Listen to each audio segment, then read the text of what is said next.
Kasi Malabo. nakita yung 22 Proverbs. 22 feet. Ay, gisingin ko muna si Sister Maya P. Makikinig. Gisingin ko muna. Sayang pa sa... We still have a chance, you know, may love siya Hindi na pupulo yan. Anong gagawin mo, Sister Jennifer, sa anak mo? Kanina hindi na-record. Ngayon, ano yung tuturo mo sa kanya? Ano yung tuturo mo sa kanya para sa kanya paglaki mula sa pagkabata? Tuturuan mo siya na ano gagawin? Magbasa, manalangin, 3 hours and 30 minutes. makipag sit up, sharing sa mga alam na, turuan mo din ng mga gawain sa bahay. Diba? Hindi yung nakaupo lang siya. Buhay, buhay prinsipe. Diba? Kasi, pwede na mo. Yan. Dapat yung galing sa sourcing conflict. Matigil na yan. Ang bagay yan. Alam mo, hindi mo pinalo, inipit na lang ng base. Diba? Mapupurma na yan. Para matuto. Kasi, kailangan mo paiyakin niya Sister Jennifer. Masama ba si Jennifer paiyakin ang bata? Hindi. Sinanay Lucina. Sinanay Lucina, masama ba paiyakin ang bata? Masama, kaya lang, kailangan mo pagpaturuan ng ito. Masama. Kaya kailangan. Okay. Masama paiyakin. Kailangan daw. Masakit. Masama paiyakin. May tanong ako, Nanay Lucina.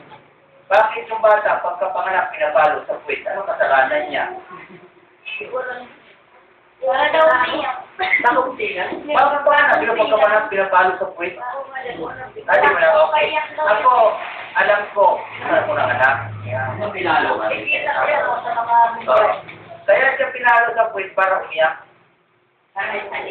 Pag umiyak siya, anong ibig sabihin nun, Nanay Lucina? Buhay. Pero kapag paglabas, di ba umiyak agad, hindi na papaluin. Pero minsan, pag lumabas, umiyak agad. Pag umiyak siya paglabas, hindi na siya papaluin. Kasi buhay yun eh. Pero pag umiyak, pag lumabas at hindi umiyak, ay talagang kinukuha ng puwit na, sinitikwat agad. Kaya paano umiyak? Ayun, hindi ko pinapalo, umiyak. Ano ba mabuti? Wala siya makalaw. Diba? Okay, ngayon. Sister Jennifer, ganito. Kay tatakbo. Tuturuan mo yan kung ano ang gagawin mo yan. Halimbawa. Okay, basahin mo yan ha. Diyan ka ha. Basa. Pag magreklamo, ano gagawin mo? Hindi mo na ko sumiyak. Pitikin. Wala. Pitikin mo ng... Masama ba pumalo ng bata, Sister Jennifer? Hindi naman po kasi once na pinalo mo siya dahil sa kasalanan niya, doon siya natututo. Amen. Okay. Huwag lang pamatay, ha?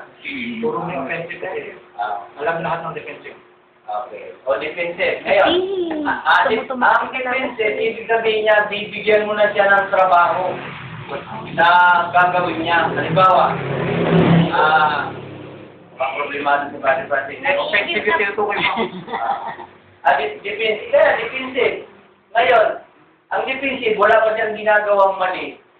Inunahan mo na. Offensive yun. Defensive. Offensive. Offensive, oo. Di ba inano na yung kanina na ano? Ang defensive, Diniscuss na niya sa opisina kanina umaga. Defensive, o. Na-risk na Ulit, gusto ni Brother Francis kasi i-type niya. Okay, ulitin natin. Video. Okay. Ay, defensive. May problema na. Yan, di ba? Ganyan. O, tingnan mo, nanulog to. Nanulog ka ng kapit. Ganyan. Problema na. Ano ang gagawin mo dyan? Diba? Meron dyan, pitik na. Pitikin mo na ng pamalo. Diba? Yan ang isang bagay na sabi nga Yan ay kumbaga, may sungay na yan. Sumunod naman. Ito, ang isang pinakamahirap na gagawin niya, meron pumalo. Meron pumalo ka lang, ano? Meron nga yan. Ano nangyari? Kunan mo. Picture. Picture daw eh. Kudakan ka, utoy. Enjoy that video. Kudakan ka. Kudak. Kudak ko. Ayan ang bata. Lahat ang gagawin mo. Kudak ka. Ayan. Ito, ayan, pose. Ngayon, Ulit-ulit. ang taming magagawa mo yan, yan naman. Oo. Umpisahan mo na siya ng Go palo. live. Go live. Ha? Na, Go live. kumbaga, Go live at may mga Ito na yan. nagagawa na siya na hindi tama. Ano? Hindi mo naman siya papanay na tao. Siya ay Palo lang po. Ano na po sa palo at sa bahay. araw-araw. Nakapulis po kasi.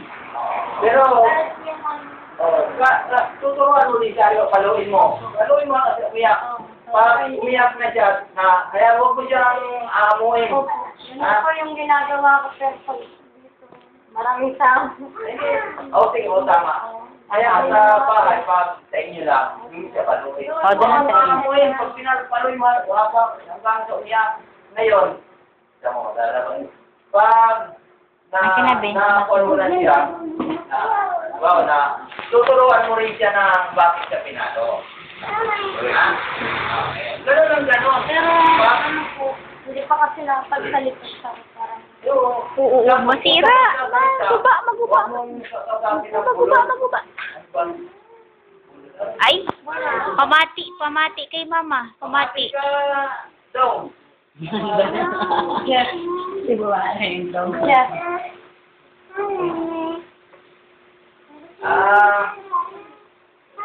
Yan ang bagay na sabi nga, isang kabigatan sa magulang. Diba? Iba na kasi ngayon, sa panahon namin. Ngayon, ang bata, abusad, pinapaabuso ng magulang.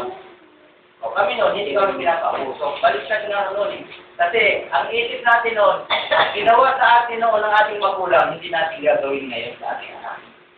Diba no? Mali pala yun. Kami nga lang, napalo dito kasi gusto lumabas ng bahay, nakabike.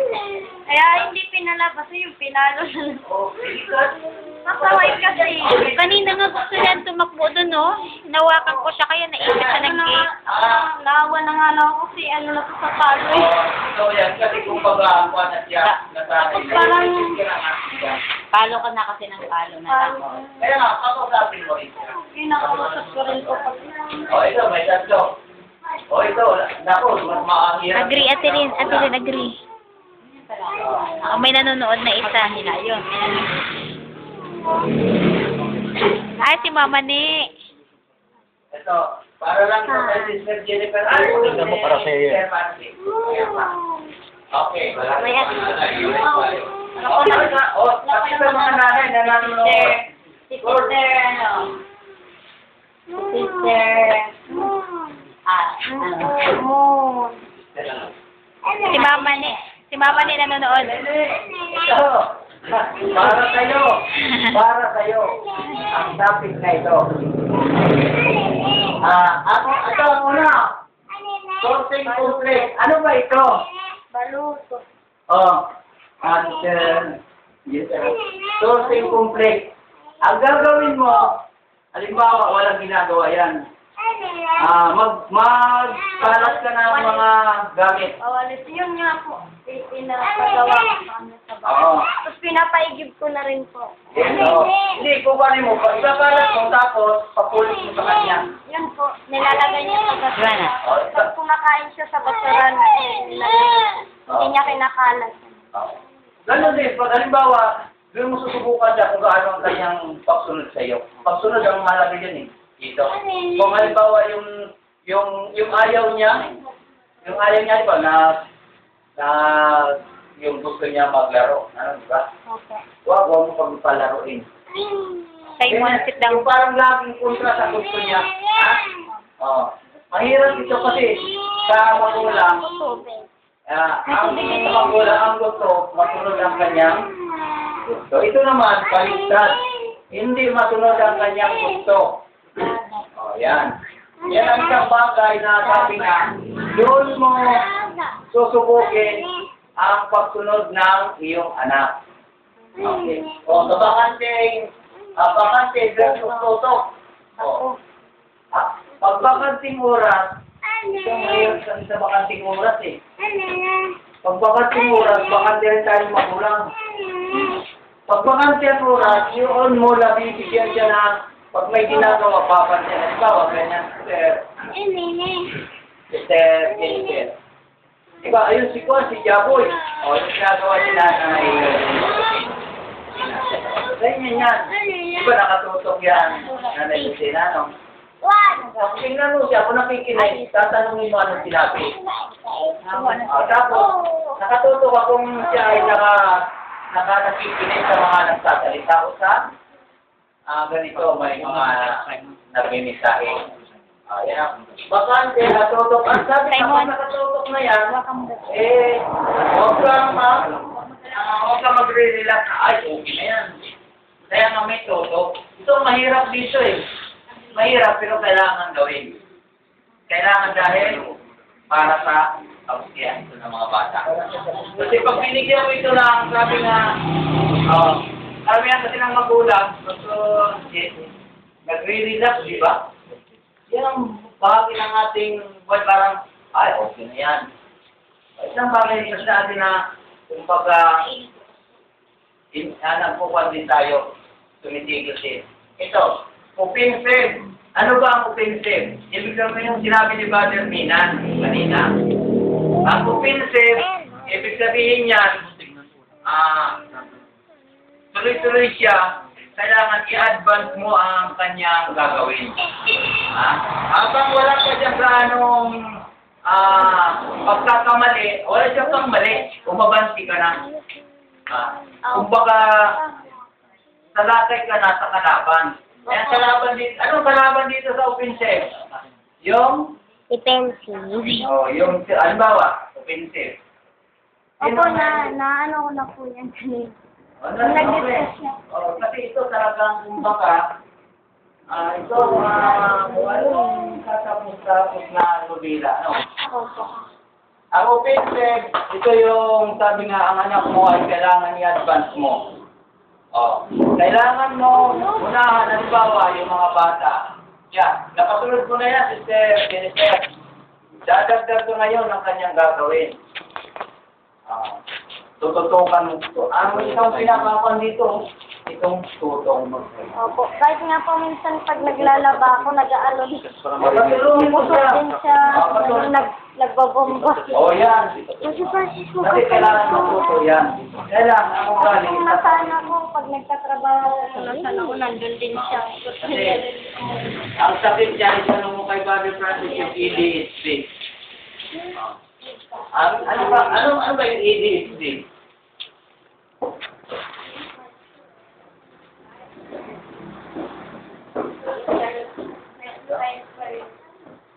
Hyper disorder. Hindi. Attention. Deficiency. Mga bata. Nagasulat yun si, ano ba yung pangalan niya sabi? Jaboy? Si Jaboy? Jaber? Apo. Nagasulat? Okay, sulat ko ito ha. ADHD. Mamagalaw. Attention. Deficiency hyperactive disorder. Attention. Pa naman ito. Deficiency. Iba ito.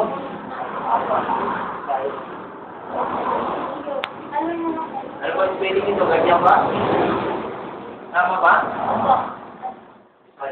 Bisaya yan? Ito na tama kami.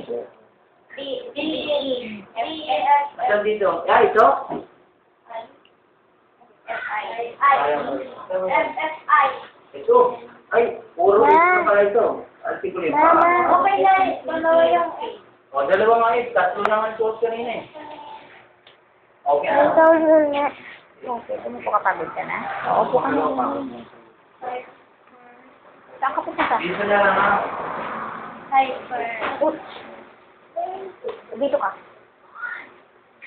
Dito ka. Dito.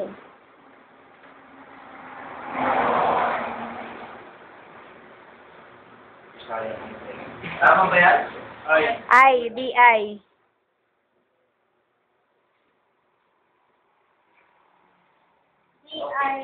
D.I. na. Ikaw.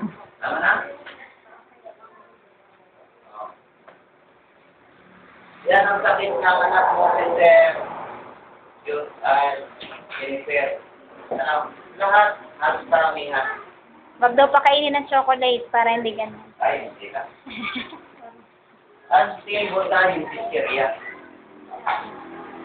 Saka nakakasakit sa ang kasaya na. Yan ang kadalasan halos lahat. Ngayon, sa iyo, lalo na yan sa lalaking malikot. Di ba? Ang delikado niyan kung makalabas. Kaya nga, kailangan dyan maging nakatuto ka. Kasi pag napabayaan mo yan, malaki yung problema. Ano? O, ngayon, yan ang, sa offensive, ito yung talagang paano mo siya, unahan mo na. No, kasi kung baga hindi pa siya nagiging nakakagawa ng mga bagay na. Kasi bata pa yan. Yung training, yung mga maunahan. Ibigyan mo na ng mga gawain. Gawan mo na ng mga... Anong kaya sumunod? Ha? Kaya sumunod? Tikwa. Ha? Alam mo, Sister... Nangalay kayo. Halimbawa, hindi tayo... Punish nangalay. Punishment. Kaya lang, ilan po ka rin yung damdamin mo, hindi mo na papatay. Kung baga didisiplinahin mo lang, ha? Okay. Ano naman yung defensive? Ang defensive, yung ginagawa niya, defensive ka talaga. Ano? Kuha ka na yung kumbaga naghahabol ka na dyan, no? Diba? Yan ang pinakamahirap din sa isang ganyang anak. May ganyang edad, ang hilig dyan umakyat. Ano? Oo nga po. Ang hilig dyan mag-akyat. Dahil yan ang... Ikaw naman. Walang Pangalay na ako. kakulitan yan. Kaya nga, yan lang ang gagawin mo. May palo, pero meron kang yung kakausapin siya. Diba? Yan ang kuan mo na, para tawag dyan, yung Lord Diyos. Sabi niya, okay, si Buddy Francis, magaling dito. Pwede bumalik sa inyo. Importante lang sumingit ako. Ayun, kanta sa balik. Okay, Sister Jenny, gusto ko sabihin to ngayon, kaya sumingit ako. Para detalyado yung papagawa. Ganito yun, sundan mo ha. Di ba malikot siya ngayon? Di ba napakalitan dyan, naktaw. Sabi mo kanina, marami na siyang palo. Diba? Bugbog na sa palo. Kaya nagsasalta ng ganito sa akin. Bugbog na yan sa palo eh. O si Ella, bugbog na sa palo. O si Emma, bugbog na sa palo. Yan, bugbog na sa palo. Kaya bugbog niya sa palo. Sino pa yung nasabi ang bugbog sa palo? Narinig niya sa mga nalito, bugbog sa palo. Unawain niyo paano nagbugbog sa palo. Pwede. Walang katapusan ng defensive. At nag-video po. Ito kasi, ito yung bugbog sa palo, sister. Bawal lumabas. Bawal gawin yan. Lumabas, ito pinalo mo. Pagkatapos ng paluin, medyo tuminok. Ano, yes or no? Sabi na Pansamantala. pero Yun. Sana makuha ninyo to. Mahalaga to. Kasi, yung mga naninira sa hukom, mini-misunderstand yung... Hindi naman talaga inuunawa yung mensahe. Sa revelation na to, walang katapusan ang palo kung nasa defensive ka. Lang. Defensive lang. Ibig sabihin, pagkatapos ko paluin, tumino sandali. Ngayon, nung tumito sandali, ano nangyari? Bakante ulit. Nakuha mo, sister.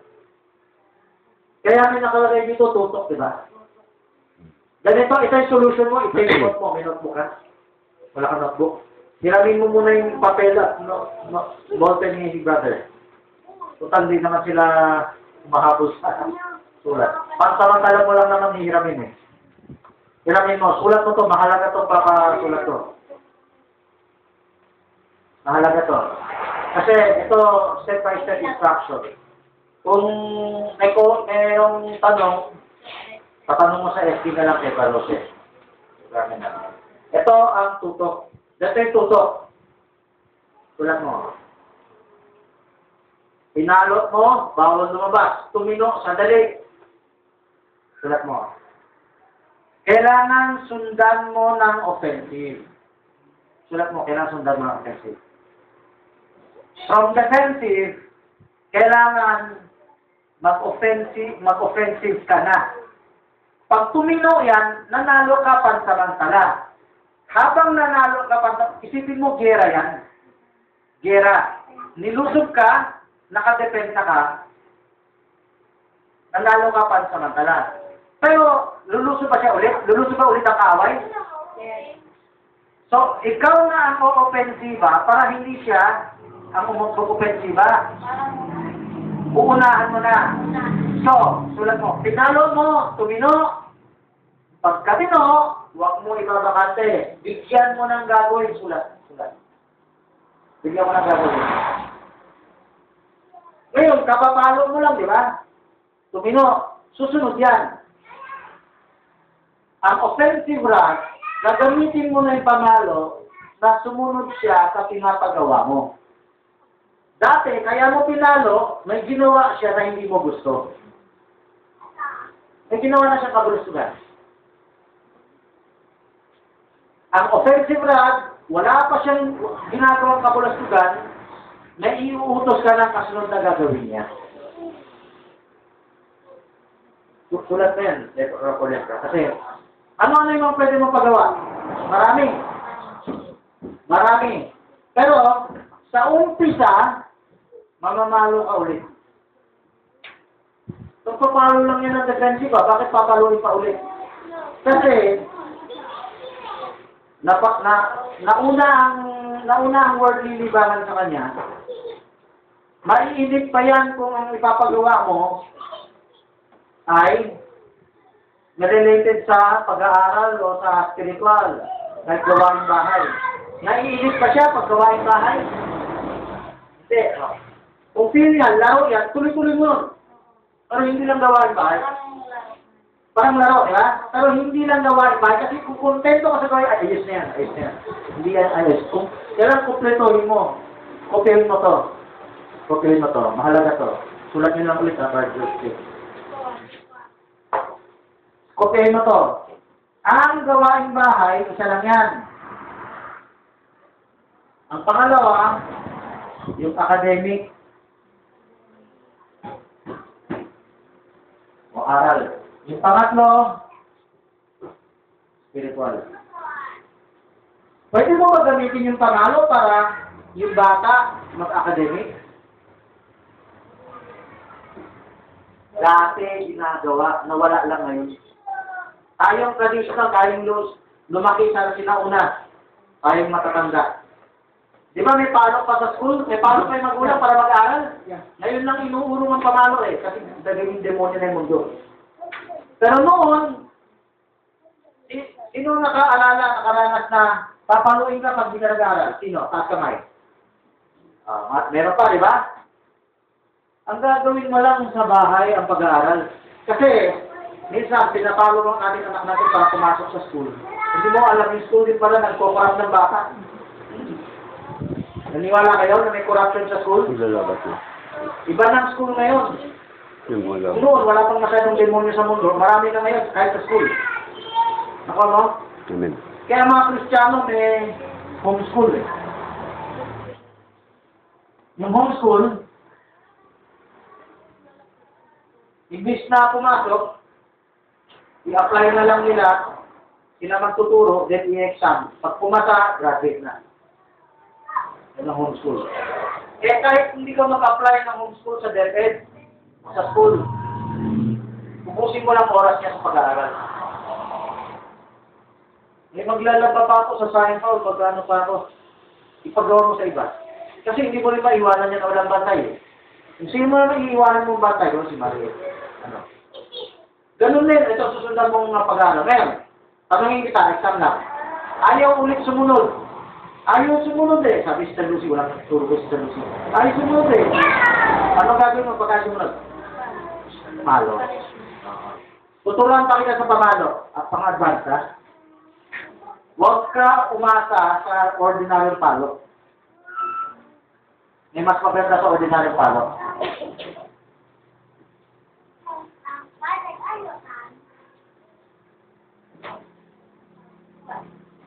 Yung ordinaryong palo, magagamit mo lang yan pag nakabantay ka, may pinapagawa ka.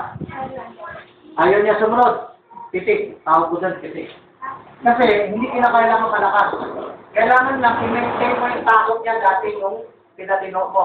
Pansamantalang patino. Pitik. Ngayon, mayroong malaking atraso. Sabihin, hindi niya nagawa. Yung yaya, mahina magpitik, ayaw sumunod sa yaya. May squat.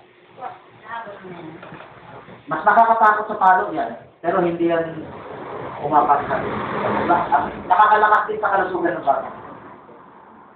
Sis, gagamitin mo yung panalo para utusan siya mag-squat. Pag napasquat mo yung bata, let's say 10 seconds. 20 seconds. Lumalaki habang tumatagal. Marirealize siya, magkaka-instant. Hindi ako pwede sumuhat eh. Pag sumuhay ako, lumalaki na sa akin yung oras. Luhod sa amin. Wait, meron iba luhod. Oh, kaso ginawa na ako ng kwestong dito ko ako rin magpapit. May gustong magpaluhod pero ang aking pinitin. Bakit? Pag gusto luhod, pwede rin. Yun nga lang, yung punggo sa kasi. Huwag ka. Yan ay pagmatanda na inaalis na kayo sa sarili. Pag-emos na dahil, madilim mo sa nagkalimutan. Pero, yung squat, wala kang nakikita na nangalay lang siya. Pero di mo alam yung ngalay niya, lalakas ang resistensya niya. If, pag napasquat mo siya, meron ka ng tagumpay ng control sa kanya. Kasi, kung hindi pa siya sumusunod sa squat, palo kayo gagamitin mo. Kasi hindi nang patindi palo mo hanggang ka sumunod siya sa squat. Galaw dyan, medyo pataas ang boses mo, medyo sa umpisa may drama. Ayun ang mama niya, ayun ang drama-drama yung anak. Wala, sumunod ka! Ayun dyan, yes. Yung squat niya. Ako mo sis, tiisin mo. Kasi baka nadudurog yung puso ko. Huwag mo ganyanin. Kasi tanong.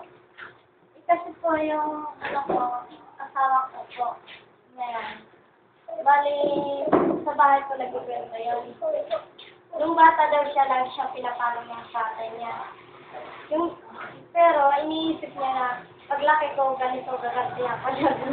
Pero hindi niya iniisip na yung pagpapalo sa kanya para din niya sa kanya. Yung ba sa paglaki niya. Sabi ng asawa mo gaganti siya, gaganti. Gaganti? Opo, parang Okay, kaya hello. ngayon po, parang inaano niya po yung anak namin pag pinapalo ko ganyan. Kasi daw, nung bata daw siya.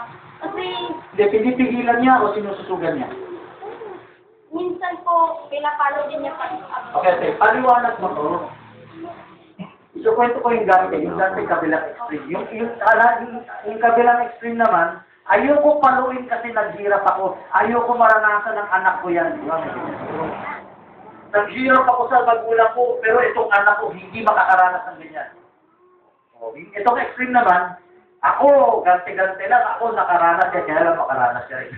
Pero po yung palo daw po sa kanya, hindi po yung punishment lang at talagang Matindi. tawin lang matindi. Oo, naintindihan ko yan. Ganun nga eh. Kaya nga yung mga magulang sa Pugyo, makinig kayo, sana i-share nyo itong video. Sister Shirley at iba pang mga magulang, brother nyo, inattract nyo yung pamalo nyo dahil takot kayo mamalo ng matindi. Yan ang dahilan lahat. Di ba? Tama? Sabihin niyo sa mga magulang, huwag kayo mahiya. Inatras niyo yung pamalo, kasi tinanong ko ay alam ko eh. Inatras niyo yung pamalo kasi napalo niyo na matindi. Nung napalo niyo na matindi, nagkukonsensya kayo, naku baka mabaldo, mapilayan. Hindi na kita papaluin. Kakausapin na lang kita ng mahinusay. Kasi Jinjin, pag tinatakbuhan siya, hindi sumusunod, kakausapin na lang niya ng mahinusay. Yan tapang-tapang na ng anak sa nanay. Sabihin niyo yan, para magising. Pero kailangan matumbok natin. Sister, papaliwanan ko muna sa mister niyo, no? Dapat ka na. Verb, takip po yung kata ko. Kunan mo ko. Kunan mo ko ng kata, sister, verb na. Ako na magkata. Mahaba ko, sayang ko. Ito, verb 6. Sundan mo ko, ha? Yung sinabi ng asawa niyo, nasa kabilang extreme. Para fraternity. Yung fraternity sa officer, pag binugbog ka ng higher officer mo, hindi ka pwede kumate. Babawian mo na lang yung bagong recruit. Pero ganito, kwento ko. Ito yung balat. I-share mo to sa kanya para hindi masayang ang palo. Parang namalo rin siya kasi nakulitan din siya sa bata. Masasayang ang palo niyo, sis.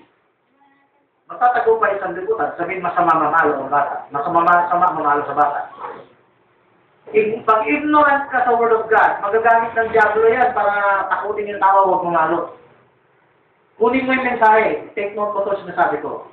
Kailangan mo gamitin yung pamalo, may ipapagawa ka. So sa umpisa, maraming palo kasi hindi siya sanay. Sa umpisa, maraming rana. Sanay ng Paskwa. Siguro isang linggong araw-araw na. Ulitin ko, sis, anong klaseng pamalo ang tinutukoy ko? Hindi. Para saan? Para saan? Offensive o defensive? Pahiga, Carmen. Defensive. Okay. Mali. Offensive. Kailangan mo mamalo sa defensive, pero kailangan mo itagos sa offensive. Kaya kailangan pagkahin mo to. Sa offensive, mas maraming palo yan, pero pwedeng maliliit kasi Pagod na ako. sa defensive, naghintay ka lang ng kabulustugan bago ka mamalo. Pag walang kabulustugan, hindi mo pamaluin. Huwag na to. Sa offensive, sa umpisa marami, kasi marami kang ipapagawa. Hindi mo kunan ba ka niya? Birthday. Meron eh, di ba? Tuloy-tuloy sana yan. Dati ko, pinapigado naman siya. Ano mangyayari sa mga anak natin? Kawawa, yung mga anak natin. Lalaki sila ng walang disiplina. Ako naalala ko, nung bata pa ako eh. Kung mahabligin ako ng tatay ko, baka pala sinto yung tawag doon, yung balat. Oo. Pag ginablig ako niya, mapapaan talaga ako. Hinahabol, pag tatagpo pa ako, habulan kami. Habang tumatagpo, pinapalo ko sa pet. O may time naglagay ako ng karton. Naglagay ako ng karton sa pet. Ayaw ko yung papaluin ako eh. Takbo ako. Sinamahan pa ako dito, sinamahan sa gilid. Hindi dito sa may karton. Kaya nakikipagbuno ako sa ganung parte na ayaw kong mapalo. Pero hindi ko naintindihan ba't ako pinapalo. Diba? Ngayon, sa atin, kung tayo mamamahal sa ating anak, ipaintindi natin sa kanila kung bakit natin siya pinalo. Ngayon, naintindihan ko po yung palo na yun. Nung lumaki na po ako, doon ko lang nalaman. Tama talaga yung tatay. Kung hindi ako magiging matinong, hindi ako magiging tao. Kung hindi ako matinong tao, kung hindi ako pinalo. Ngayon ko lang naramdaman yun nung nakapagpamilya na ako. Pero nung binata pa ako, parang nagre-rebelde ako, rebellious ang nangyari sa akin. Nag-get off sa tatay ko, sa papa ko. Pero nung nagkapamilya ako, naintindihan ko, tama pala siya. Tama pala yung ginagawa niya sa akin, pinalo niya ako. Parang yung ano po yan, yung isang puno ng nara. Pag pinabayaan mo itong bubo dyan, sanga lang po yan. Hindi magiging diretso. Pero, pag ito'y, habang lumalaki, bantayan mo ito, tukuran mo ng mga stick. Diretso po yan paglaki. Magagamit mo yung kahoy na tama. Nagkaroon ng experiment niya sa UP sa Mindanao. Yung mga nara na yan. Tinutukuran nila kasi hindi, pagbalik ko, hindi magagamit sa mga furniture. Tinutukuran nila. Tapos in-experiment nila yung 100 trees doon sa Mindanao. May naku, matataas yung hanggang ngayon buhay pa yung mga naara na ginagaan nila. Preserve lang nila. Kasi ganyan din po tayo mga kapatid ko. Kung ang bata may disiplina, lumaki ito ng tamang disiplina according to the Bible na ang ginawa natin ay maging matuwid po ang bata paglaki. Pero pag ang bata hindi natin ito pinalaki ng maayos, hindi natin sunod yung hukom ministry, ganito po mangyayari sa atin. Buksan po natin sa 2 Timothy 3. 3-1. Oh, 3. Sabi dito, 2 Timothy 3:1. Tatapat alamin mo ito ang mga huling araw ay darating ang mga panahong mapanganib. Ayun. Pero lost time sa huling panahon, ha? Kita natin mapanganib. Sapagkat ang mga taong magiging maibigin sa kanilang sarili, maibigin sa salapi, mayayabang, mga mapagmalaki, mapagsungayaw, masuwayin sa mga magulang. Ayun, ha?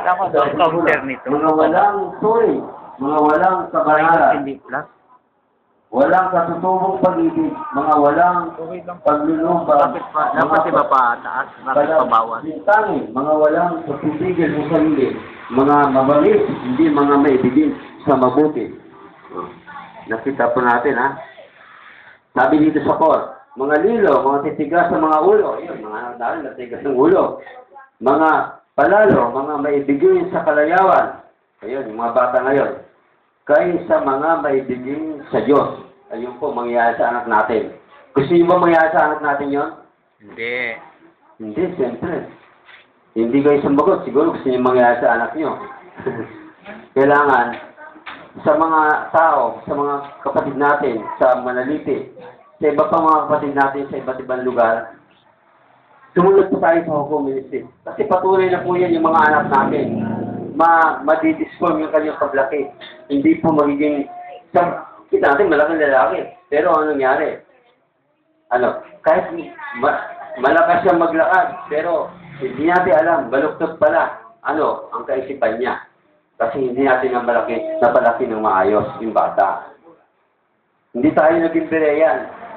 Kasi kung naging bereyan tayo, nakita natin yung mga batang disiplina, ginaya natin sila, makikita po natin yung liwanag na yon para sa anak natin. Sa akin, ako, malalaki na yung mga anak ko eh. Medyo talagang nakikipagbulo ako, mahirap talaga. May mga sariling desisyon na, yung isa, malaki pa sa akin. Masakit din po, pero sinisikap ko pong talagang sumunod, kaya lang, hirap na rin po ako. Kasi,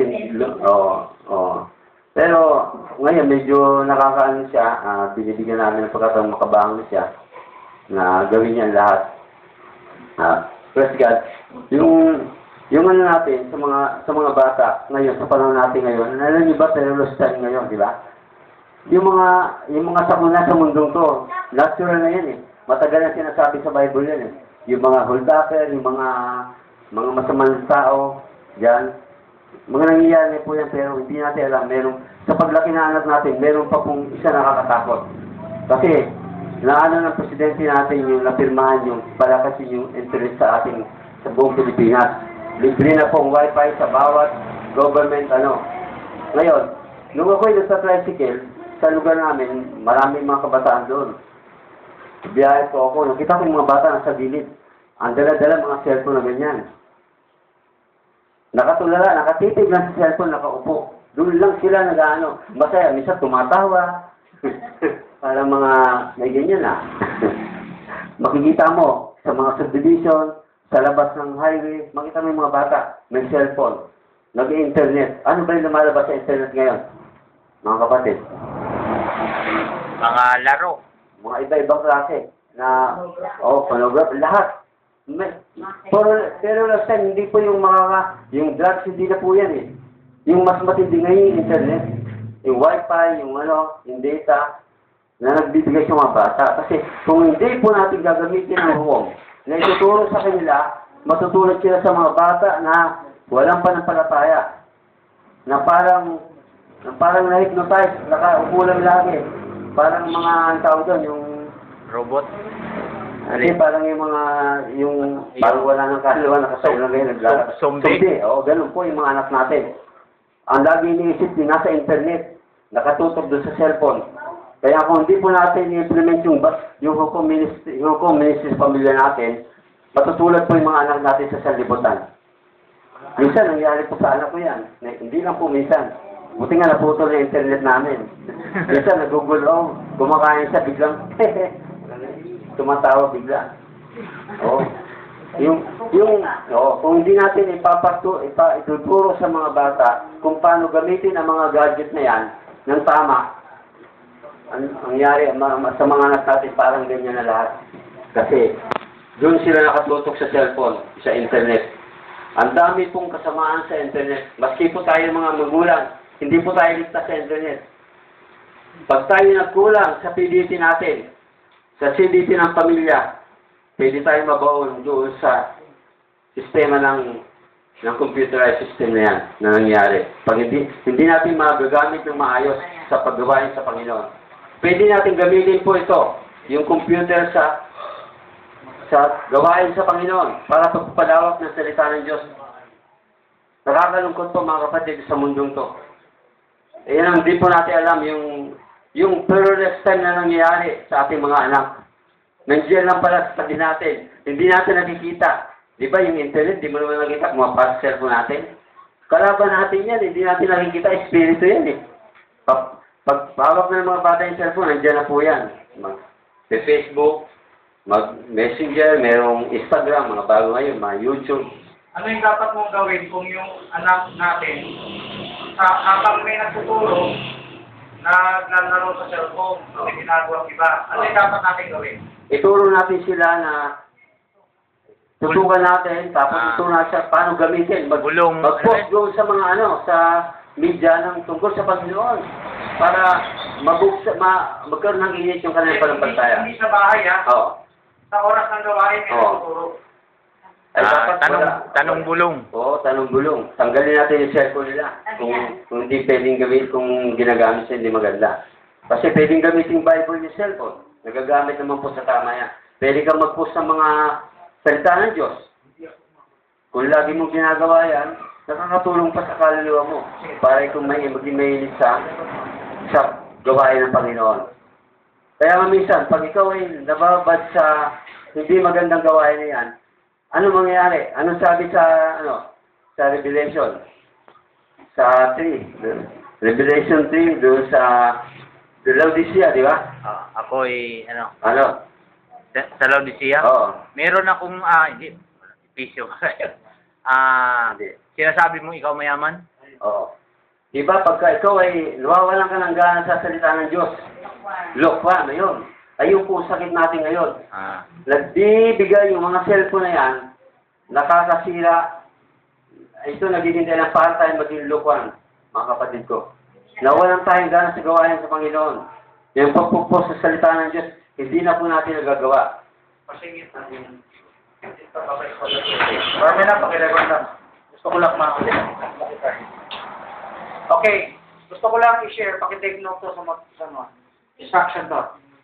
Pag oras na may gawain, yung anak natin, na ibang ginagawa, lalo na sa amin, puro cellphone eh. Sabi kasi niya, kunin ang cellphone. Gusto ko ibigay yung mas maganda yung offensive. Defensive style yan. Ginawa mo yung cellphone. Hindi mag-drawing na lang yan sa notebook. Di ba? Drawing na ko, Ganda yan. Pag meron tayong anak na sa gawain, kailangan natin tabihan. Takbayan. Ngayon, may binasang Bible verse yung preacher.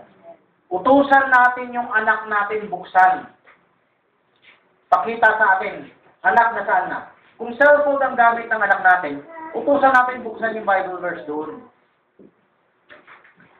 Lagi natin singilin, imbis na tayo magbukla, tayo mag-take note, utusan natin sila, pakita mo sa akin anak natin ko, turo mo ng dalili mo, turo mo ng ballpen. Ngayon, tanong bulong, wala pang sinasabing verse yung preacher. O, tanungin natin anak natin, anak, ano sabi niya? O, Virgin, kailan mo akbayan si Jerome Gerald? Anak, ano sabi niya? Ngayon, Pag hindi nakasagot dahil lumilipad ang isip, ginanyan mo lang yung tenga, magkagalit na yun sa'yo? Magkagalit na yun sa'yo? Pero may gagawin ba siya sa'yo? Wala naman. Yun, samantalahin mo habang may respeto pa siya sa'yo. Habang di pa lumalaban sa'yo, kahit na nainis siya sa'yo, susunod siya. Sa susunod, makikinig na siya. O, kinig ka, kinig o. Anong sabi? Sige, after 1 minute, tatanungin kita. Ngayon, katagalan, magpo-focus na sila. Nakatulong ka, bilang magulang mo, nag-focus sila sa message. Okay? Pwede mo iutos yung anak mo, anak, isulat mo itong take note na to. Yan. So, yun. Ngayon, kung may cellphone, itong pag-focus naman, Barjay, hindi yan sa oras ng gawain. Sa bahay na yan. O anak, mag-post ka. Pero hindi lang post sana. Comment. Yung comment kasi sharing. Yung post, sandali lang. O sige, papa, sinunod ko na. 1 second lang, nakapost na. Pero yung comment, kunwari 50 comments. O, may ma-involve pa siya sa sharing. O, so comment ang mas magandang inutos. Tanong mo na, tanong. Nag-record ka, Bermelan? Ang magulang ay nagtatrabaho, tapos ang internet ay unlimited dun sa pamamahay. Ano ang gagawin ng magulang? Pwede, ito kagana sa hukom. Sa isang church, tulungan tayo. Busy ang magulang. Ipapasa niya sa isang kapatiran na pwede mag-implement yan. Mag-implement ng ano ipapagawa sa anak sa bakanteng oras. Dapat yung magulang kaya magparusa kung hindi sumunod yung anak sa kanyang bibilinan na kapatiran. Yan ang role ng hukom, magtulong-tulong yung kapatiran dyan. Magsalo-salo sa isa't isa. Pero sino yung naiwan sa bahay? Naiwan, pwede ka magtawag ng iba. Yan ang purpose ng tulong. Baby nga eh. Nagtatawag tayo ng aalaga, di ba? Kung kaya natin si baby, how much more dun sa ano? Seryosohin natin doon. Ayun po, yung mga anak natin, dapat yung pagdisiplina sa anak natin, seryosohin natin. Mas maganda po yung habang maliit pa po siya mula sa baby. Dito po sa lugar nito, at least hindi pa po gaanong matindi dahil sa amin talagang matindi. Katapit na nagkalabas na po kami. Kalapit na, isang ano lang, may nila na. Matindi yung mga tukso sa mga kabataan namin.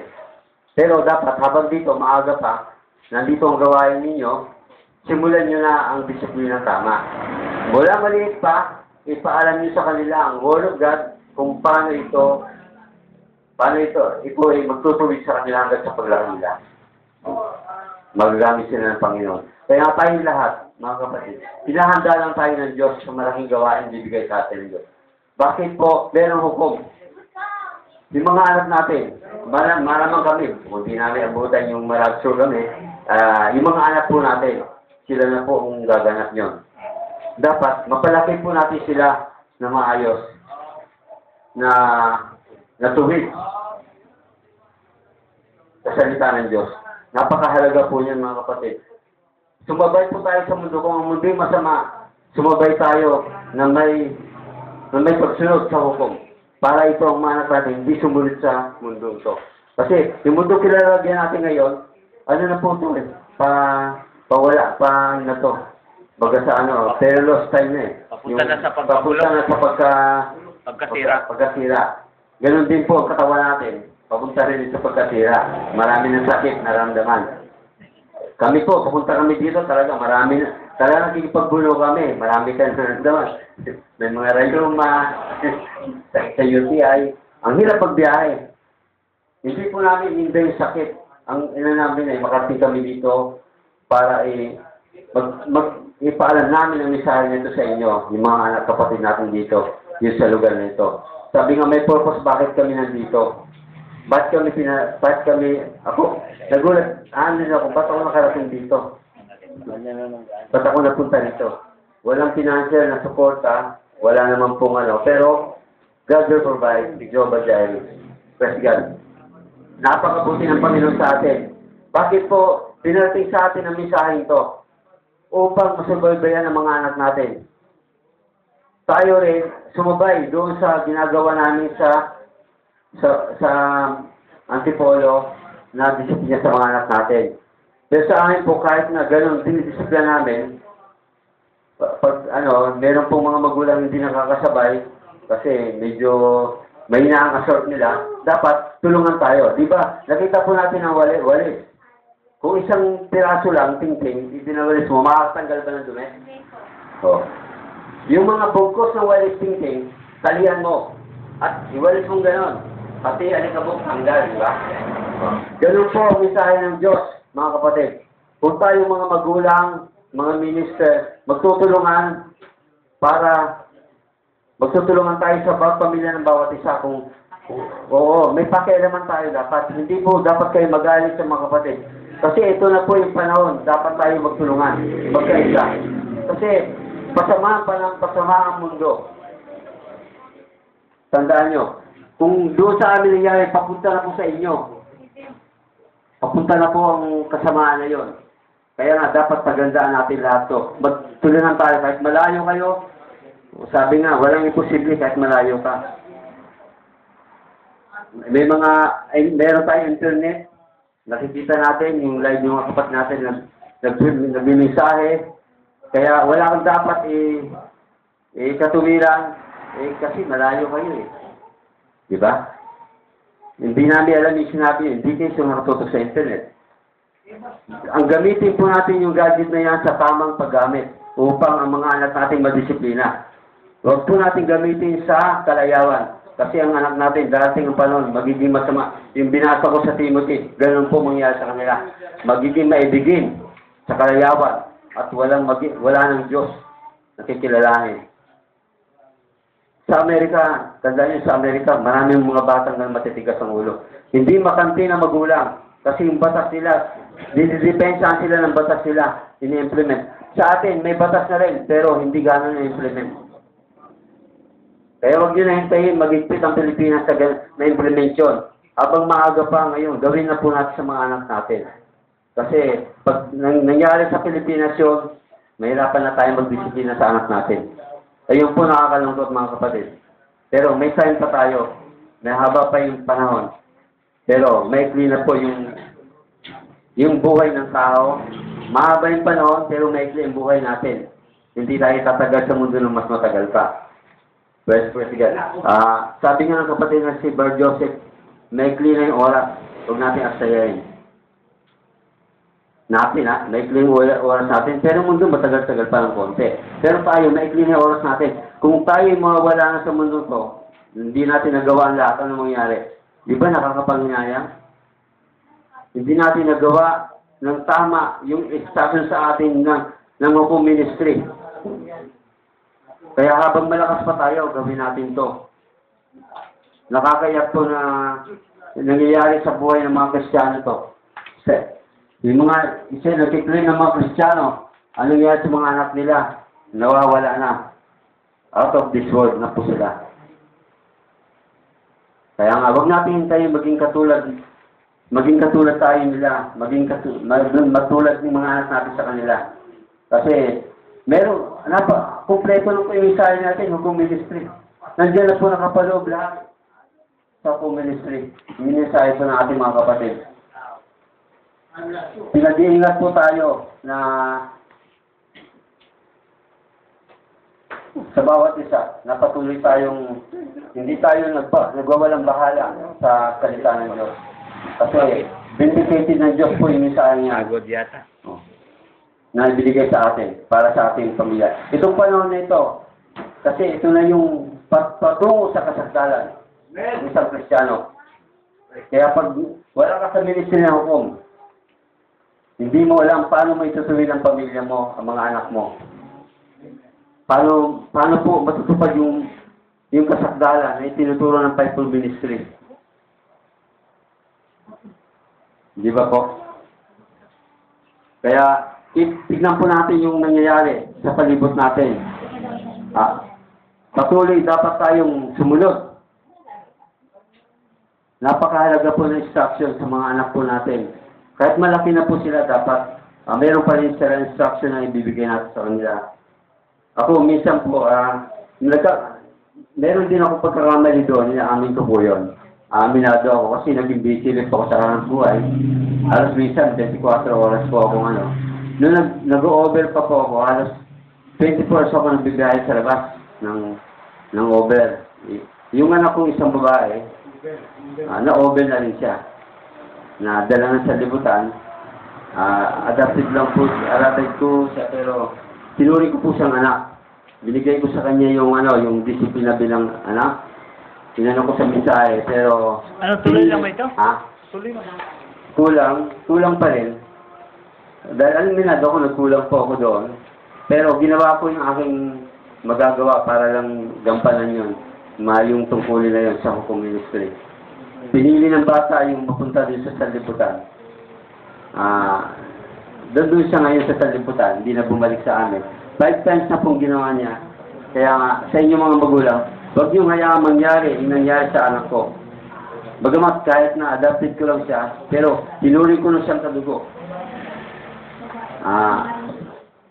Yung araw, sinusundo ko pa sa school. Pero nung nag-overlap ako, hindi ko na siya nasusundo. Ayun, doon pa nag-upisa yung Kasi naging busy ako. Dapat, dito sa lugar nito, huwag niyo ikatuwirang busy kasi dito wala namang gaanong pwede niyo pong gawin yung magpatulong kayo sa mga kapatid natin na hindi busy. Sabi ko nga, yung walis. Matatanggal natin yung mga dumi kung magtulong. Ito, iwawalis natin ng buo. Ganun din po tayo mga kapatid. Yung espiritu ng kaaway, matataboy po yan kung patuloy tayo magtutulungan. Magre-reporting sa bawat isa. Kung may pakialam ko sa kapatid mo, kamusta na kayo? Tuloy na pa ang PDT nyo?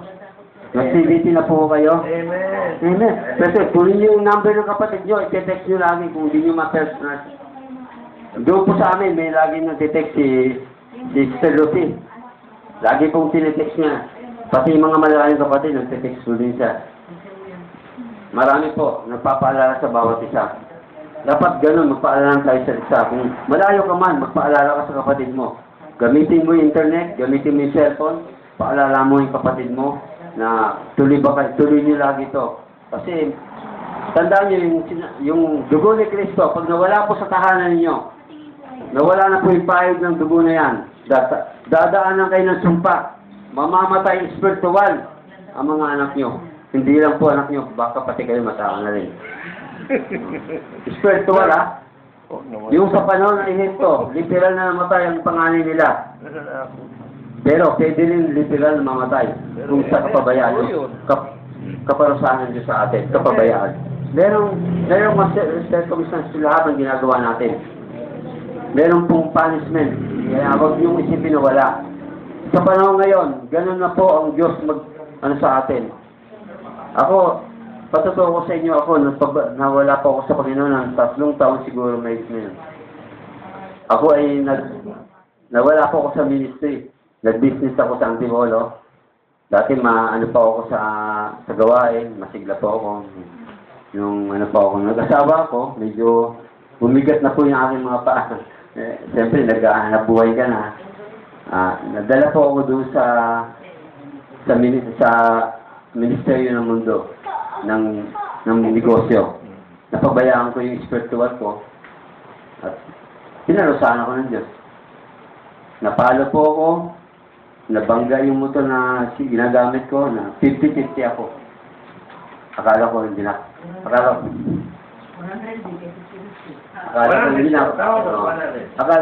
ako mabubuhay. Pero sabi ko, nakalutang na ako sa Eren, nandun na ako sa pero hindi pala. Oo. Gagamitin pala ako ng Panginoon pa uli. Oo. First gun, aksidente pa ako. 50-50 ako, yung mga pinundar kong negosyo. Naubos yung sa ospital.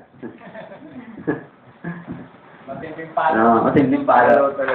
Kaya, pinapaalala ko sa inyo mga kapatid, huwag nyo nahintayin yung nangyari sa akin.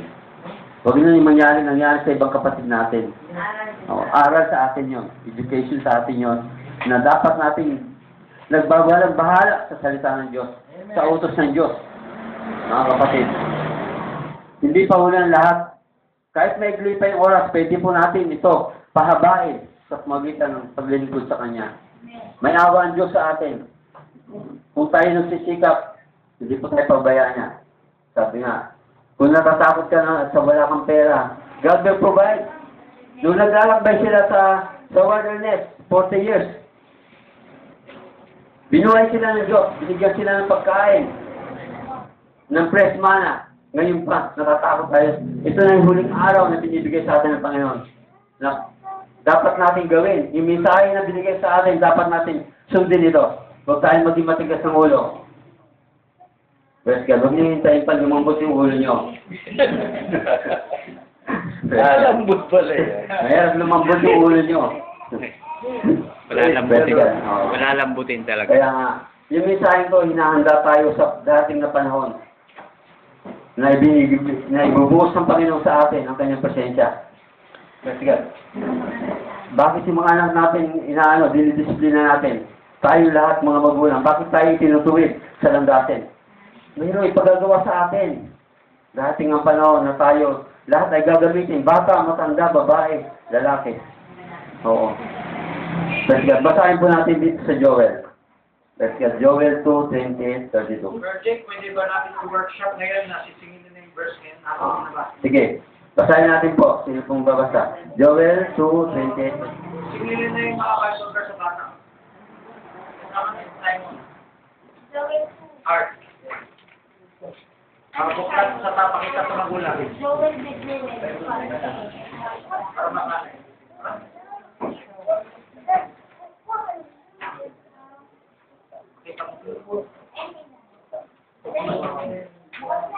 Basa po, basa.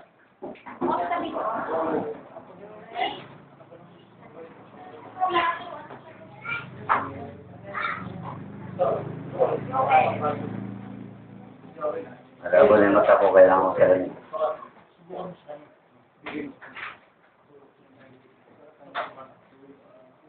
$28 po. Ah, 28.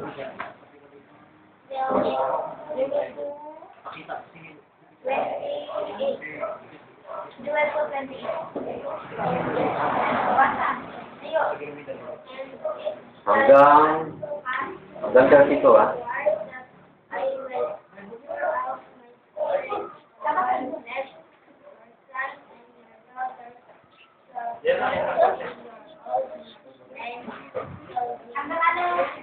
Hanggang 32. May Bible na si Art. And also my servant and all my servant, I will pour out Working sabi dito.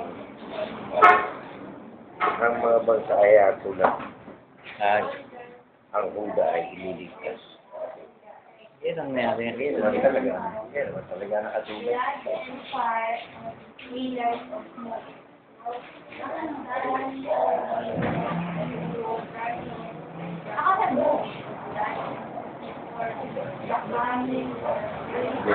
Pwede mo i-post habang ano. Oh, basta dito ah. Dito po, basahin po natin ito sa, naulit po itong mensahe na ito sa Acts 2:17. No. Sa mga huling araw, sa 16 muna, dapat ito iyaong sinalita sa pamamagitan ng Prophet Joel. Ayun. Inasa po ito sa 17. Mangyayari sa mga huling araw, sabi ng Diyos, ibubuhos ko ang aking espiritu sa lahat ng mga laman. At ang inyong mga anak na lalaki at babae ay mga guhula, at ang inyong mga binata ay mga kakakita ng mga pangitain. At ang inyong mga matatanda ay magsisipanaginip ng mga panaginip. O sa akin ang mga lingkod na lalaki at ako ay yung lingkod na babae, sa mga araw na yaon ay ibubuhos ko ang aking espiritu, magsisipanghula sila. Siguro.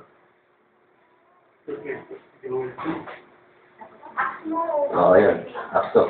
Nakita po natin na yung sa dating ng panahon na ibubuhos niya ang Espiritu Santo sa atin. Sa huling mga araw, ang sabi doon, nandito na po tayo sa huling mga araw, mga kapatid. Kung nakita po natin na bakit tayo may training?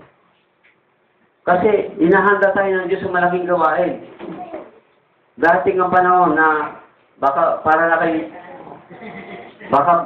maging tulong po na kayo sa kaikot-ikot para lang kayo mag-ministry. Tayo lahat. Gagamitin po tayo ng Diyos lahat. Babae, lalaki, bata, matanda. Sabi doon. Praise God. Dapat po, tumilima tayo sa utos ng Diyos. Napakahalaga po niya sa atin. Praise God. Noong panahon ng Pentecostes po, doon sa Acts 2:1, binigay po ng Diyos yung kanyang, sa Efeso, yung kanyang Espiritu Santo. Di ba? Napos po sila, yung mga anak ng Diyos doon. Sa panahon ng Efeso, di ba? Church Efeso. Ito, Laodicea. Mauulit po sa Laodicea yung mangyayari na yan sa huling mga araw. Ibubuhos niya ang kanyang Espiritu Santo sa kanyang mga anak. Kaya nga, kung napakahalaga po ang training sa ating mga anak, na gamitin lahat tayo sa gawain ng Panginoon. May training tayo. Ang mga apostol, dumaan sila sa training, mga kapatid. Kung saan sila dinadala ni Kristo, para lang ito'y matuto. Pinakikita ni Kristo yung ginagawa niya. May training na pinagagawa si Kristo sa kanila. Diba? Nung nag-aano sila doon sa dagat, yung mga nakatulog si Kristo, sabi ni Kristo sa mga apostol. Natakot yung mga apostol, sabi ni Kristo, mga wala kayong panampalataya. Nagagalit si Kristo sa kanila. Dahil wala silang panampalataya. Ganun din po ba mga kapatid? Bakit pinapaalala sa atin yung mensahe ito? Minsan nakakalimot tayo. Sila, kasama nila si Kristo, pero takot na takot pa rin sila. Tayo, hindi natin kasama si Kristo ng literal. Pero nandito siya sa atin ngayon. In the form of the Holy Ghost. Mas maganda pa po yun kasi kasama ang Ama. Ako at ang Ama ay isa, di ba? Isa na lang po yun. Yung Ama at ang Anak nandito sa atin. Bless God. No. Bless God. Napakabuti ng Panginoon na hindi niya tayo pababayaan. Na kahit na ang mundo'y masalimuot, pero nandiyan ang Diyos, hindi niya tayo pababayaan. Nandiyan, ingatan niya tayo. Kung patuloy tayo susunod sa Kanya, patuloy tayong dadalhin natin ang gawain sa bahay natin upang yung dugo na yan ay mag-protect sa atin. Espiritual at sa literal. Maraming salamat po. Siguro, mami. Roger, pahinga. Ay, ito po ay termino, acronym. Check po yung video pa.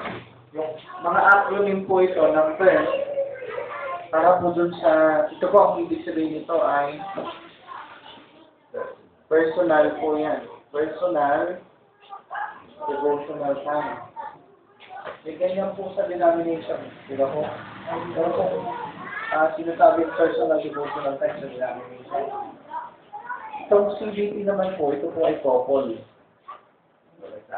Devotional time. So, ang mag-asawa, kailangan meron silang quiet time sa Panginoon.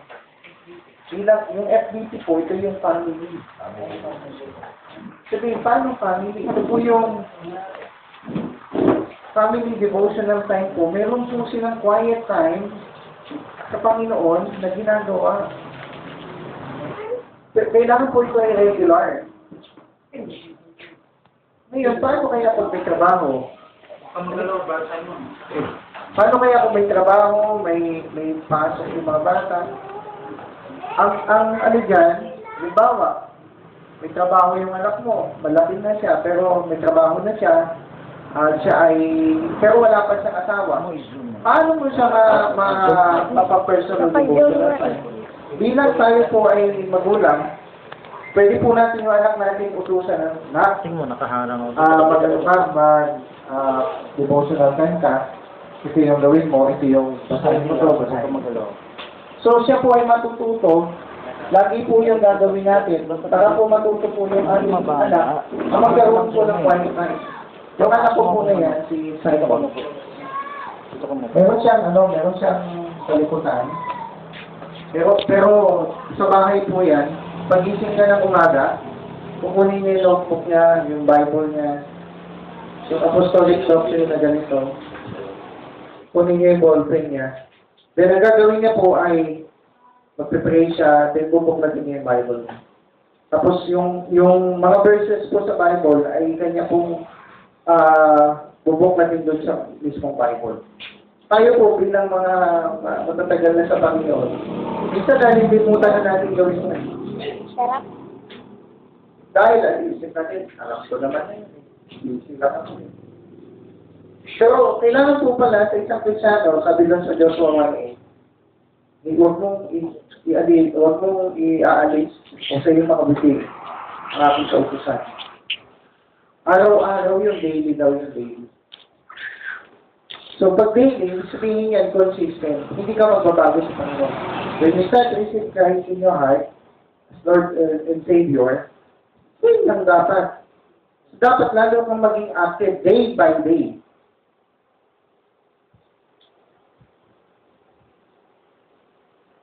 Yung personal devotional time ng isang nakabase doon yung kanyang spirituality.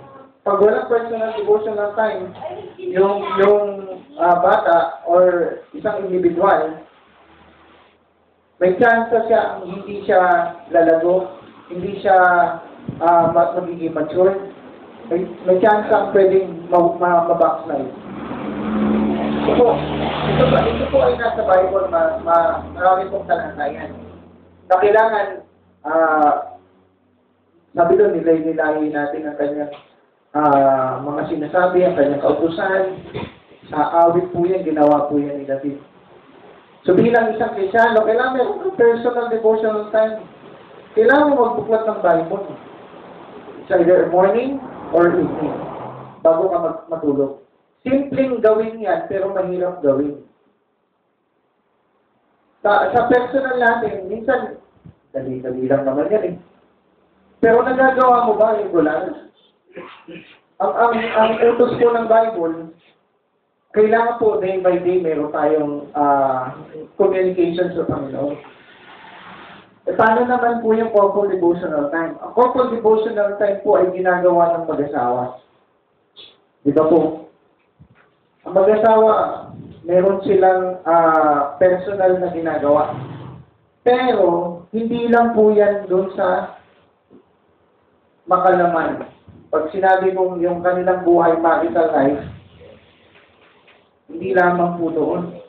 Ang mag-asawa po, kailangan meron silang communication sa Panginoon.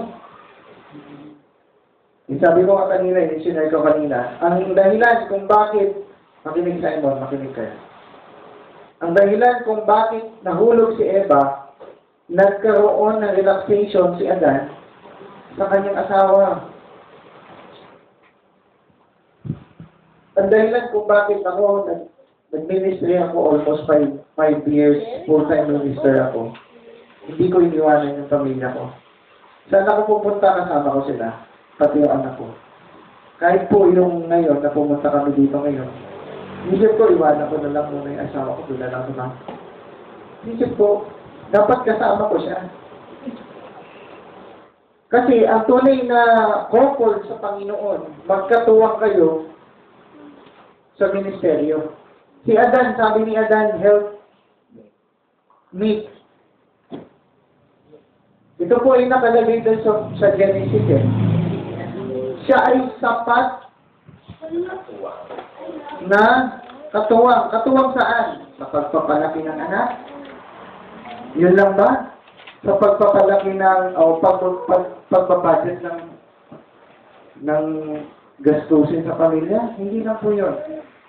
Kaya po, kailangan, meron din every night, yung mag-asawa, maghahawak ng kami at nagpipray. Hindi lamang nagpipray. Ito po yung pinakamahalaga. Yung sharing sa word.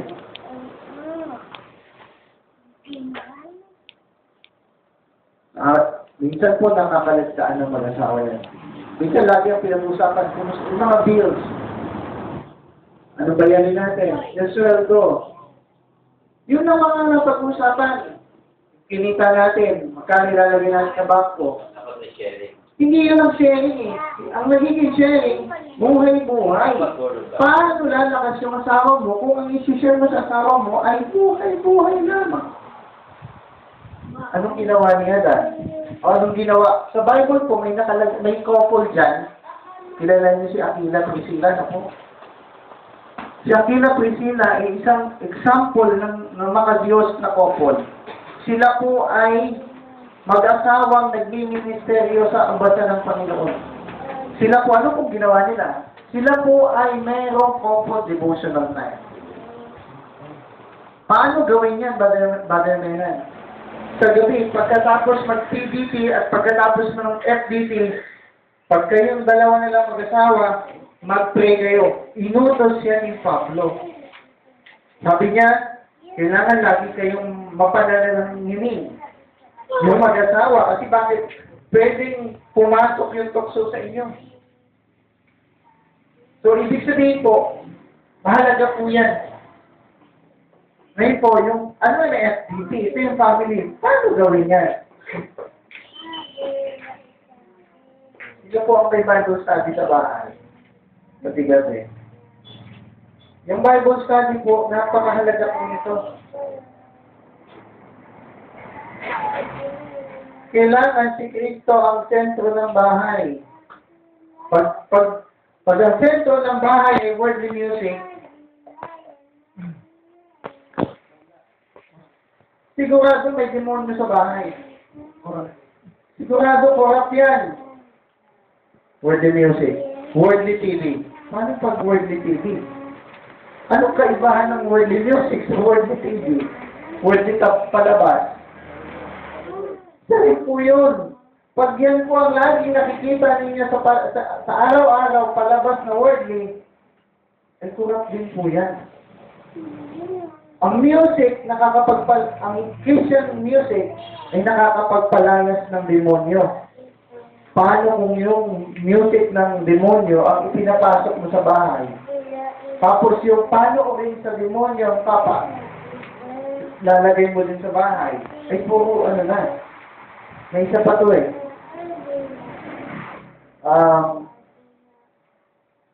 Bukod pa doon, yung usapan walang sharing sa bahay.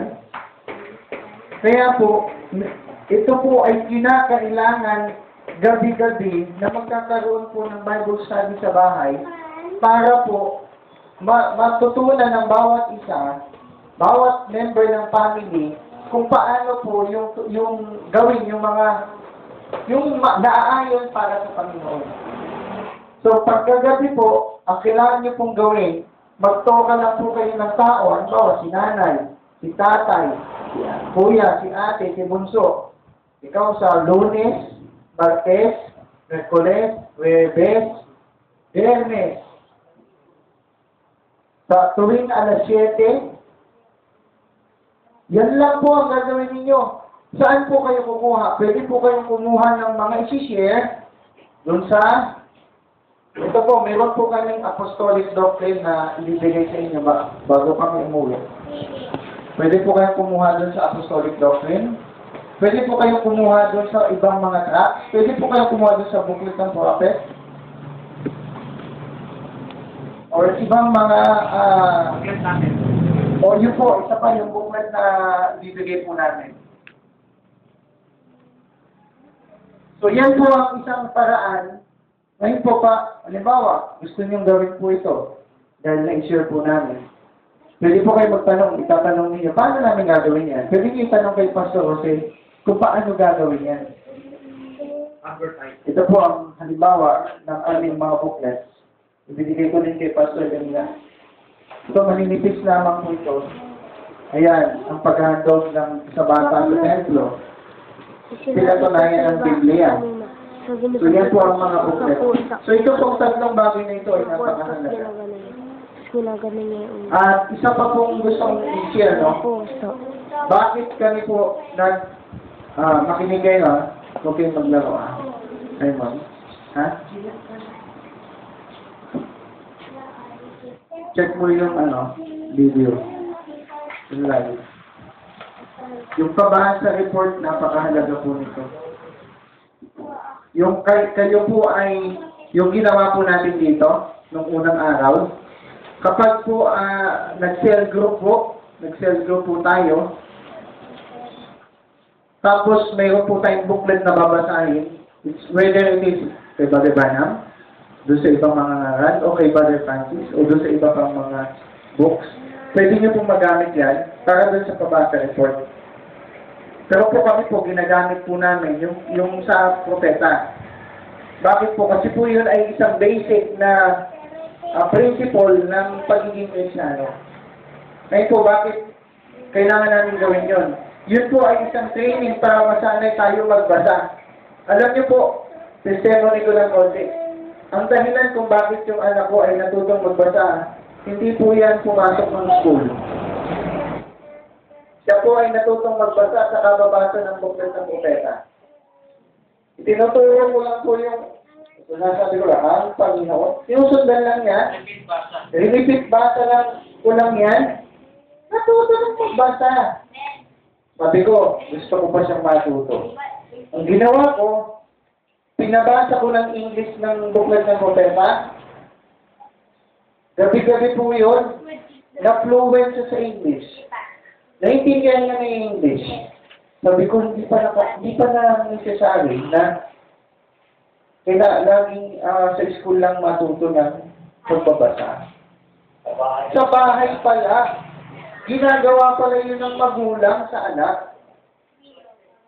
So yung pagtuturo ng magulang sa anak ay isang pinakamalaking factor para sa learning ng bata. Ang learning, hindi ito na-obtain or studying, pag sinabing study, hindi ka makaka-obtain ng learning necessary doon sa isang sakay lamang. Halimbawa, school. E paano yung pagbabasa ng bata ng books? Nakakapagbigay po ng learning yan sa bata. Tapos, yun po, constant practice ko lang. Sige, report mo yung English. Hindi niya, una naiintindihan yan. Later on, ang ginawa niya. Paano yung English nito? Anong Tagalog nito? Ganito yan. Anong English nito? Ang Tagalog nito? Biglang nakaka-construct na siya ng word. Meaning, sa Panginoon po, kompleto. Ibig sabihin, bakit ba nagkaroon ng school? Ang school ay pinroduce lamang kung papapag-aralan po namin theologically. Yan po ay nag-start. Wala talagang school, curriculum, academics. Noon, ang pinag-aaralan sa school ay Bible. Ang school po, ang pinag-simulan niyan ay Bible po ang itinuturo. At alam niyo po ba, sa ibang bansa, hindi po sila nagtuturo ng academic hanggang grade 6. Nagtuturo po sila ng ugali. Yung pag-uugali, yung tamang pag-uugali.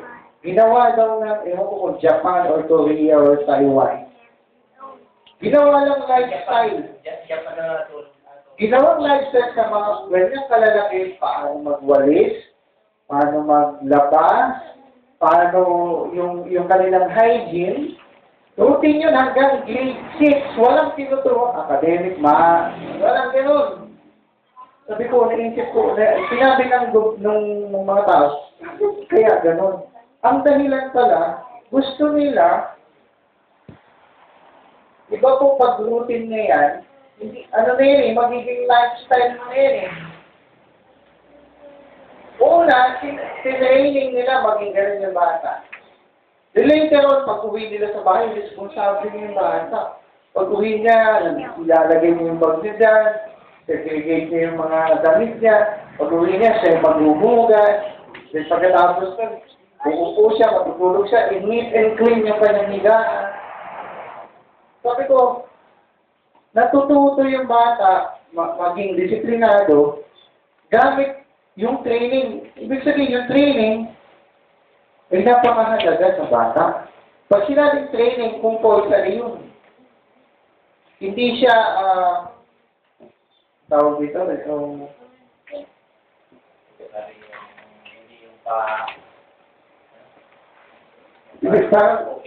okay lang kahit hindi gawin. Yung training, necessary gawin. Yan po yun. So, ito pong bagay po na ito, ay kailangan din po natin ma-regular. Minsan, bakit tayo nangihina? Minsan, bakit tayo naglulukwang? Minsan, wala tayong gana. Dahil wala kang PDD. Minsan, nag-aaway yung mag-asawa mo, parang masyadong rough yung relationship. Dahil wala kayong sharing, wala kayong, sa gabi-gabi, wala kayong pinag-uusapan tungkol sa Panginoon. Bagkus po, pinag-uusapan yung business natin, yung sahod, yung mga deal, bayarin, ito na. Ayan, pumunta dun sa mga lugar na malls.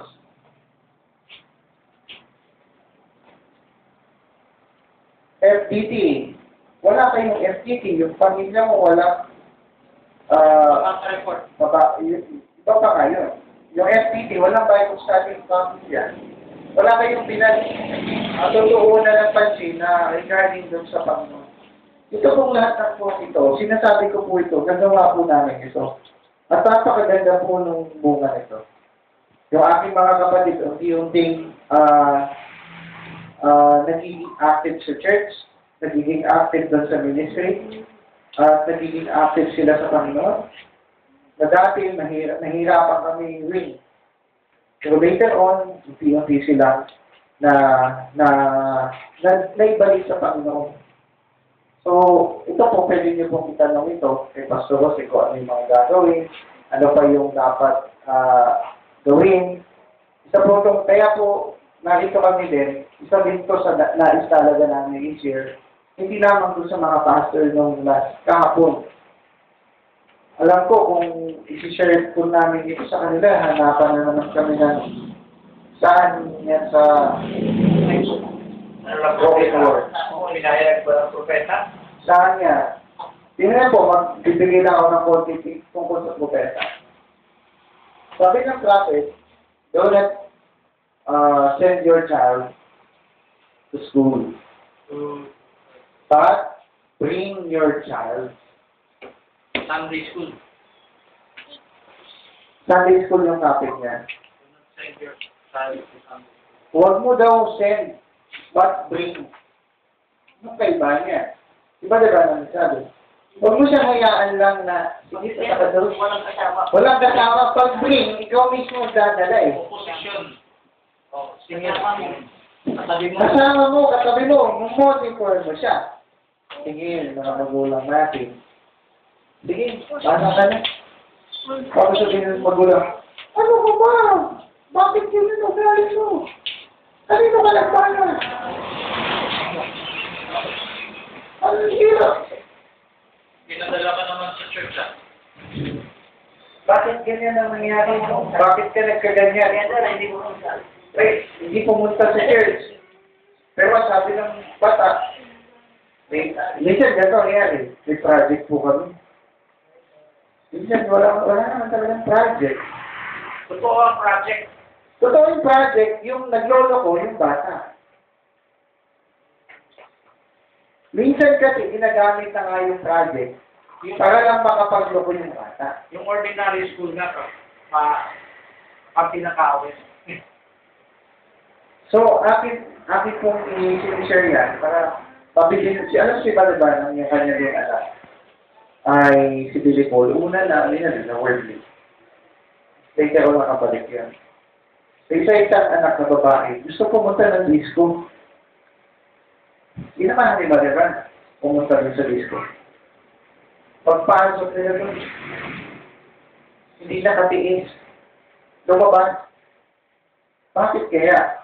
Naturuan ni Balaban ng mga. Basahin niyo po yung book ng mga propeta. Sinamahan niya pumunta sa ano. Gusto niya, parang gusto niya explore. Tapos sige, sinamahan niya. Pero yun po ay, ano po yun, face to face. Halimbawa, gusto ng anak mo, gusto kong pumunta ng disco. JS Prom. O JS Prom. Papapuntahin mo kaya? Isip mo, ay, full ka na ngayon. Alam niyo po ba ngayon, yung school? Yung barkada sa school? Kung ano yun, nakakatakot minsan. Kasi, makikita mo ito. Grade 6 pa lang, Sa Maynila po yun sa akin Hindi ko alam dito. Kung ganyan. Meron sa amin po doon, 14 years old, doon sa kasi nagtrabaho ko sa hospital. 14 years old ng anak. Tapos nakabalita pa ako na interview ng social service. 12 years old. Sabi ko, talagang posible na talaga ngayon. Eh di ba parang imposible pang manganak yung gano'n, na parang nahihirapan siya sa panganganak kasi pwede siyang mamatay. Ibig sabihin, pwede na. Sumusobra na yung lalaki ng sanlibutan. Sa amin po, kahit elementary, uuwi yan naka-akbay. So, hindi na papasok yan, magkaka-holding hands lang yan doon sa Philippines. So, yun po, ang reason bakit walang gano'n, bakit naging gano'n, yung routine nila, sa bahay, pag-uwi, wala talagang spiritual, walang personal devotional time. Yung mag-asawa, wala. Yung pamilya, walang Bible study. Walang mabasa report, walang sharing. Kung nga rin ang magulang, may pabasa, PDT, CBT, pero pinapasok pa rin sa ordinaryong school ang anak. Yung ordinary school, nakakatakot Kasi, ako mismo yung anak ko, Pwede ba manaig yung PDT, CBT, FBT wala. sa ordinaryong school? Hindi kaya kasi yung anak ko nga mismo Kung grade 2 siya, pinabukan ko na sa grade 2 school. Ano nangyari sa anak ko? Tutok na ako nun sa kanya. Lagi ko na siyang na-train. Pagdating doon, natututo siya ng magsalita ng mga salitang kalye, salitang wordy. Talaga pong, minsan sinasabi niya doon sa vlog ng bahay namin, ano yan dito? Tapos, iba na, parang iba na siya, hindi na siya, minsan susuway na talaga, minsan sasagot sa akin. Ginawa ko sa anak ko, homeschool. Home study ginawa. Nag-school siya, pero hindi siya pumapasok ng ordinary Monday to Friday na klase. Biyaya po ng Diyos, nakakita po ako ng ganong klaseng school. Na yan po ay programa na rin sa gobyerno. Then, ang nangyari, naibalik ko po yung lifestyle at routine ng anak ko. Then, lalo siyang natuto, lalo siyang gumaling dun sa pag-report, magaling siya mag-scribe. Kaya niya magpakinggan, kaya niya maintindihan yung sinasabi ng pastor. So, unti-unti ko pong binawi yan. So, hindi po kaya, kahit nag-PPDT, Bible study, but you send your child to school, ordinary school, ang kailangan niyo pong gawin, isipin po ninyo yung spiritualidad nila. Kung hindi mo yung spiritualidad ng anak mo, ang gagawin mo, sisend mo talaga sa ordinary. Pero kung hindi, kung gusto mo talaga matutukan ng anak mo, send mo siya home study program. Wala man dito. Ang problema ay wala dito. May mga ahensya. Ako po, nag-home study program ko yung anak ko sa Pampanga. From Antipolo to Pampanga, isang beses lang yan pupunta doon sa mag-exam. Bakit? Kasi po mayroon po kaming acceleration sa kanya. So yan po ang case to case something sa inyo po. Ngayon po, ang reason why bakit namin sinishare yan, yan po ay option. Option ninyo kung ano ang mas makakabuti para sa inyo, hindi yung makakabuti para sa inyo. Kasi po, sa atin, konting panahon na lang, darating ng Panginoon. Kung dumating ng Panginoon, anong estado ngayon ng pamilya at anak mo? Anong mayroon? Isipin mo pa ba? Isipin mo pa ba yung mga bagay na ito? Isipin mo pa ba yung mga bagay? Isipin mo na yung spiritual niya, para bago siya dumating ng Panginoon, ready ka na. Ako po, hindi po ako nakapagtapos ng college. Pero sabi ko, kahit ako nakapagtapos ng college, nakapasok ako sa gobyerno. Ibig sabihin, minsan hindi basihan yung degree. Minsan, ang basihan, ability. Maraming undergraduate na mas mataas pa ang sahod doon sa mga degree holders. Pero that is option sa inyo. Hindi po sinasabi na kailangan gano'n para gano'n din. Hindi. But the best, kung may degree ka na, mayroon ka pang ganito. Yes, amen. Diba? Mayroon ka ng na-obtain dito na lupa. Mayroon ka pang Panginoon at sure ka sa kaligtasan mo pag dumating ka, makukuha ka sa natin. So this is the option na binibigay po namin. Ano po yung na-sinishare namin sa inyo? That's optional. Hindi po yan compulsory na kailangan. Optional po yan sa inyo. For me, the best for my child is home study program. For me. Why? Kasi, kung siya ay may kapulitan at mahahawa pa siya doon sa sanlibutan, patay na ako. Hindi ko na kaya ng ano yun. Eh, nagme-ministry ako. Pwedeng mag-intimate ko pa siya. Yung anak mo nga eh. May-ministry ka, yung pamilya mo, oh. Yung tao nakatingin doon sa pagtotoo, testimony ng pamilya. Yung anak mo, di mo mapasunod eh. Tapos mag-evangelize ka sa amin. Kaya mo po yan, sasabihin. Kung unang-unang church mo, yung family mo, at sila yung living testimony mo, pag pupasok ka na doon sa evangelism, isa po yun. Kaya po sabi ng Timothy, sinare ka rin kanina, kapag ikaw ay nag-design ng isang pagiging manggagawa ng Diyos, kaya mo mag-rule sa iyong pamilya. Kaya mo silang madala sa Panginoon. Pero pag hindi, medyo questionable. Kaya po ito, sinashare namin, maganda pong masubukan ninyo. Kaya po ninyo, ano po yung kailangan nyo gawin, magtatanong po kayo. Then, optional po yung sinabi ko na ito. This is optional. For me, the best for my child. Kahit hindi ako pumapasok, inaaral namin na sa bahay daily. Meron po kaming, tawag dito, ang tawag natin yan, daily schedule para sa aking anak. Pag-gising sa umaga niya, nakasegregate siya ng morning, afternoon, evening. Then pagkatapos nun, masaya siya eh. Mag-huugas siya ng plato, maglalabas siya, siya, kanina, pinag-hugas namin siya, masaya sila. Hindi sila nalulungkot, masaya sila huhugas. Minomonitor lang namin. Monitoring year ko anak. So, lalaki siya, responsable anak. Eh ngayon, yung mga anak, pag-uwi ng school, tapos yung bag, sa yung pagkain. Sabi na siya pagkain natin. Ano ba yan? Hindi ba nagtatrabaho ka? Bakit silang ulam natin? Yung anak yun, ha?